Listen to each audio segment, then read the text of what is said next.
Also das Thema Gewicht per se steht für mich gar nicht mehr groß auf der Agenda, denn es zeigt sich ja immer mehr, dass es sozusagen um die inneren Werte geht. Also das sind die Blutwerte und das sind die Körperzusammensetzung. Und erst aus diesen 3 Bereichen, also Blutwerte, Körperzusammensetzung und letztlich eine Analyse dessen, was die Menschen essen, wird ein Schuh draus.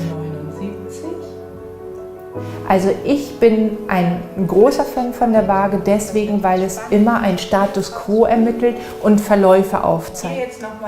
Also ich versuche ja in dem Programm, was ich jetzt mache, mit mehr Sport und ein bisschen mehr auf die Ernährung achten, viele Stellschrauben gleichzeitig zu drehen. Und in dem Moment, wo ich den logischen Zusammenhang dahinter sehe, auch unterlegt von so einem Protokoll und von solchen Ergebnissen, weiß ich halt noch mehr den Grund dafür, warum ich dort präzise darauf achten soll. Das wird aus einer nebulösen Masse an Erkenntnis oder Binsenweisheiten rausgelöst und hat einfach mehr mathematischen, wissenschaftlichen Wert. Und an dem macht es sich erstens Spaß zu reiben und zweitens wissenschaftlich es überhaupt zu verstehen.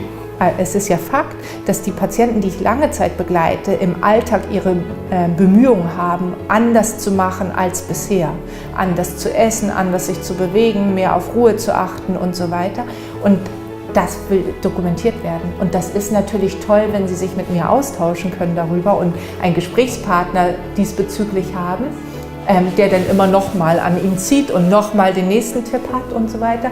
Aber gleichzeitig sehen Sie anhand der Zahlen eben auch, dass Ihre Bemühungen sich lohnen.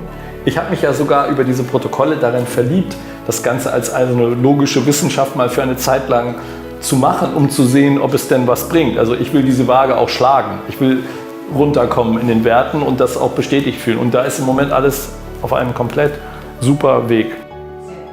Ich bin zu dem Ergebnis gekommen, dass ich gerne so eine Waage hätte, weil ich eben bestmögliche Beratung leisten möchte und bestmöglich meinen Patienten begleiten möchte. Natürlich bin ich mir sicher, das ist nicht nur der Porsche, das ist der Aston Martin unter den Wagen, das muss ich schon sagen. Aber für mich lohnt sich das in dem Augenblick, wo ich weiß, dem Menschen gegenüber, den ich habe, egal ob das ein Klient ist oder ein Patient ist mit einer Vorerkrankung, und ich ihm weiß, ich gebe ihm das Beste gerade an Messmöglichkeit, hat es sich für mich schon rentiert.